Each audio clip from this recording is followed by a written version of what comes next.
شام تک 70,000 فرشتے روزانہ کرتے ہیں، اور جس فرشتے کی باری ایک بار آ گئی قیامت تک اس کی باری نہیں آئے گی، قیامت تک اس کی باری نہیں آئے گی۔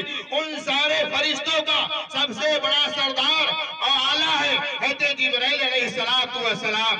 یاد رکھو جس خدا نے قرآن کو بھیجا وہ خدا سارے خداؤں سے اعلیٰ ہے، اور جس فرشتے کے ذریعے سے اللہ نے قرآن کو بھیجا وہ فرشتہ سارے فرشتوں سے اعلیٰ ہے، اور جس نبی کے اوپر یہ قرآن آیا وہ نبی سارے نبیوں سے اعلیٰ ہے، اور جس امت کے اوپر یہ قرآن آیا وہ امت ساری امتوں سے بھی اعلیٰ ہے۔ اس امت کا مقام و مرتبہ اور کوئی نبی کرتی ہے۔ اسی طریقے سے آپ کے گھر میں 10 بچے ہیں یا 5 ہیں یا لڑکیاں ہیں یا بیٹے ہیں، اس میں کوئی خوبصورت ہوگا، کوئی کالا ہوگا، کسی کے ہاتھ کمزور ہوں گے، کسی کا پیر کمزور ہوگا۔ یاد رکھو پیر سے چاہے کمزور ہو یا آنکھ سے کمزور ہو، اگر وہ حافظ قرآن ہے تو اس کے مقام کو خوبصورت بچہ نہیں پا سکتا ہے۔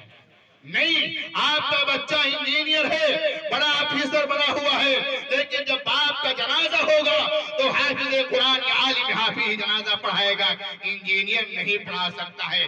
بدھائک ہوگا اپنے گھر کا ہوگا، چیئرمین ہوگا اپنے گھر کا ہوگا، خان صاحب ہوگا اپنے گھر کا ہوگا، مسجد کے مصلی کے اوپر اور نبی کے مسجد نبوی اور منبر رسول کے اوپر وہی امامت کرے گا جو حافظ قرآن حافظ یا عالم ہوگا۔ انجینئر آپ ہیں، اپنے گھر رہیں، کوئی پرواہ نہیں ہے، لیکن یہ مقام یہ مرتبہ اسی کو اللہ دیتا ہے جس کو اللہ حافظ عالم بناتا ہے۔ اس گھر کے اندر اس پروار میں ہزاروں یا 10 یا 5 بچے ہوں گے، لیکن اس حافظ قرآن کا مرتبہ کوئی پا سکتا ہے؟ نہیں پا سکتا ہے۔ رنگ کے اوپر مت جائیے، کپڑوں لباس کے اوپر مت جائیے۔ اگر کپڑے اور لباس سے سب ہوتا تو امیہ بن خلف کا مقام کتنا بڑا ہوتا، لیکن کپڑوں کی بات نہیں ہے، لباس کی بات نہیں ہے، رنگ کی بات نہیں ہے۔ رنگ بلال کا دیکھو مسجد نبوی کا امام بنا ہوا ہے، رنگ سے فیصلہ نہیں ہوتا ہے۔ حضرت مولانا رشید احمد گنگوہی کا زمانہ ہے، انگریز کا دور ہے، انگریز نے فیصلہ کیا اگر مسلمان کو مٹانا ہے، اگر مسلمان کو اس روئے زمین سے ختم کرنا ہے تو یاد رکھو انگریز کا یہ فیصلہ ہوا، انگریز نے اس خط کو لکھا اگر مسلمان کو مٹانا چاہتے ہو تو سب سے پہلے مسلمان کے پاس ایک کتاب ہے جس کا نام قرآن ہے، اس کو مٹاؤ تو مسلمان کیا ہوگا؟ مٹ جائے گا۔ انگریز نے فیصلہ کیا، انگریز کے جج نے فیصلہ کیا، اپنے خادم کو اپنے غلام کو دارالعلوم دیوبند کے اندر بھیجا۔ وہ آیا، اس کی ملاقات کس سے ہوئی؟ مولانا رشید احمد گنگوہی رحمت اللہ علیہ سے ہوئی۔ اللہ تعالی حضرت کی قبر کو نور سے منور فرمائے۔ میں لطیفہ نہیں سناؤں گا، آپ کی بات سناؤں گا دھوڑھاڑا والوں، سنو عمل کرو۔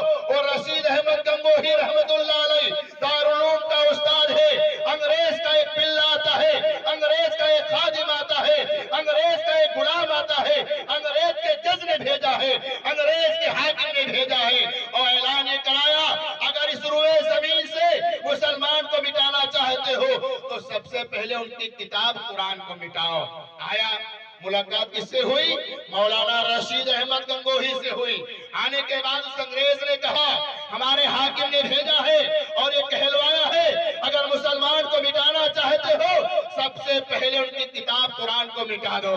اچھا، اس لیے آئے ہو؟ قرآن مٹانا چاہتے ہو؟ مسلمان کو مٹانا چاہتے ہو؟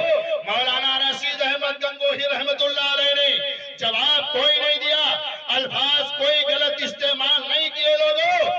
ایک 5 سالہ بچے کو کلاس سے بلایا، 5 سال کا بچہ ہے، چلنے کا طریقہ نہیں ہے، بیٹھنے کا سلیقہ نہیں ہے، کھانے کے آداب نہیں ہے، سونے کے آداب نہیں ہے، پاخانہ پیشاب کرنے کا صحیح طریقہ نہیں آتا ہے۔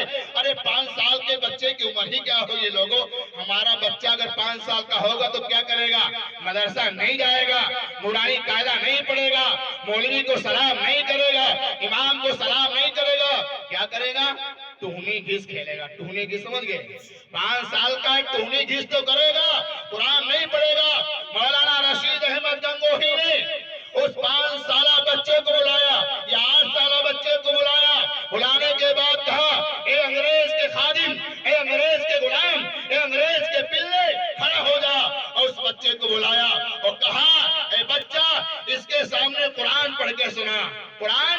کے سنا، وہ بچہ قرآن پڑھنے لگا، اعوذ باللہ پڑھی، بسم اللہ پڑھی، سورہ فاتحہ پڑھی، سورہ بقرہ پڑھا، سورہ عمران پڑھی، پڑھتے پڑھتے قرآن چلا گیا۔ بیچ میں ناٹ کا جب سورہ ناس کے اوپر پہنچتا ہے، انگریز کانپنے لگتا ہے، انگریز کے سر سے پسینہ ٹپکنے لگتا ہے۔ اس انگریز نے کہا، اے مولانا رشید احمد گنگوہی، اس بچے سے کہہ دو اب خاموش ہو جائے، آگے قرآن کی تلاوت نہ کرے۔ اگر اس نے آگے سے قرآن پڑھا، میری دماغ کی نسیں پھٹ جائیں گی، میرا جگر پھٹ جائے گا۔ اس قرآن کا اثر اس انگریز کے دل پر ہونے لگا۔ بچے کو روکا گیا، بچہ ٹھہرا دیا گیا۔ مولانا رشید احمد گنگوہی نے کہا، اے انگریز کے پلے سن لے، تو کس کس قرآن کو جلائے گا؟ میرا ہر بچہ حافظ قرآن پیدا ہونے والا ہے، قرآن مٹنے والا نہیں ہے۔ کتنی کتابیں تو جلائے گا؟ ہمارے معصوم بچوں کے سینے میں قرآن بیٹھا ہوا ہے۔ آج قرآن کی حفاظت کرنے والا ہر گھر میں کوئی نہ کوئی حافظ، کوئی عالم بیٹھا ہوا ہے۔ رمضان کا مہینہ آتا ہے، مصلی پہ حافظ قرآن سناتا ہے، 4 حافظ پیچھے سننے کے لیے تیار رہتے ہیں۔ کہیں لفظ بھولا، شین غلط پڑھا یا زبر غلط پڑھی، پیچھے سے لقمہ پڑھ جاتا ہے، پیچھے سے لقمہ دے دیا جاتا ہے۔ پتا چلا یہ قیامت کی صبح تک قرآن نہیں مٹے گا، اور جب قرآن نہیں مٹے گا تو مسلمان نہیں مٹے گا۔ یاد رکھو، آج ہم دنیا کے اندر اگر پریشان ہیں، آج ہمیں پریشانی کیا جا رہا ہے یا پریشانی کے عالم میں ہے، یہ ہمارا قصور ہے۔ ارے آدمی تو ہے تو کر اچھے عمل، تیرے کاموں کے ملیں گے تجھ کو پھل، جو کچھ بوئے گا آج وہ کاٹے گا کل۔ قرآن ہمارے گھر میں ہے، ہماری الماریوں میں قرآن ہے۔ میں قرآن کے موضوع پر اگر بولنے کا موقع ملتا 1-2 گھنٹے بول سکتا ہوں، وقت کم ہے، حضرت کا بیان سننا ہے۔ میں اس موضوع سے الگ بات نہیں کرنا چاہتا ہوں۔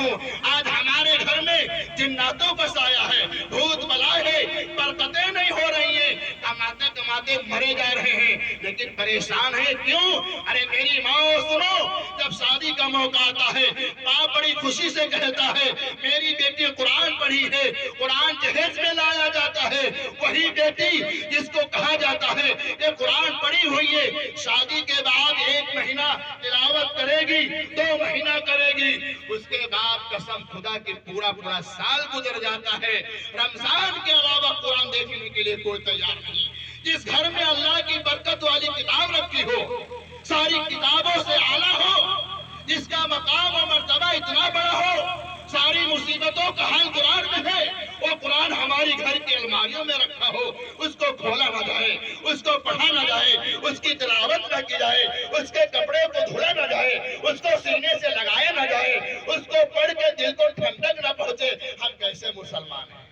ہم کیسے مسلمان ہیں؟ ہم جب کہیں رشتہ داری میں جاتے ہیں، ہم جب کہیں ولیمہ کھانے جاتے ہیں، ہم جب شادی بیاہ میں جاتے ہیں، ابھی لکھیم پور کا دسہرہ شروع ہو جائے گا، وہاں ہماری مائیں جائیں گی، وہ کپڑا پہن کر جائیں گی جو چمکیلا ہوگا، 1 بار نہیں 2 بار دھلا جائے گا۔ ارے میری ماں، کبھی تم نے سوچا ہے قرآن جس کپڑے میں رکھا ہے، 1 کلو گرد و غبار اس کپڑے کے اوپر رکھا ہوا پڑا ہوا ہے، کبھی تم نے اس کپڑے کو اٹھا کر دھلا ہے؟ دھلا ہے؟ نہیں دھلا ہے۔ جب تم نے اس کپڑے کو صاف نہیں کیا، اس قرآن کے اوراق کو تم نے کھول کر نہیں دیکھا، اب تمہارا شوہر تمہیں ڈنڈا نہیں مارے گا تو کیا سلامی پیش کرے گا؟ آج مولویوں کے پاس مائیں جاتی ہیں، مولانا صاحب تعویذ لکھ دو، شوہر ہمارے بس میں نہیں ہے۔ ارے میری ماں، اگر تمہارے شوہر بگڑے ہوئے ہیں حقیقت میں، تم صبح اٹھو قرآن کی تلاوت کرو، اللہ سے دعا کرو کہ اللہ اے شوہر میرا ہے، آپ نے میرے لیے اس کو چنا ہے، یہ غیر کا ہو گیا ہے، اے اللہ اس قرآن کی ایک آیت جو میں نے پڑھی ہے، اے اللہ جو میں نے آپ کے سامنے سجدہ کیا ہے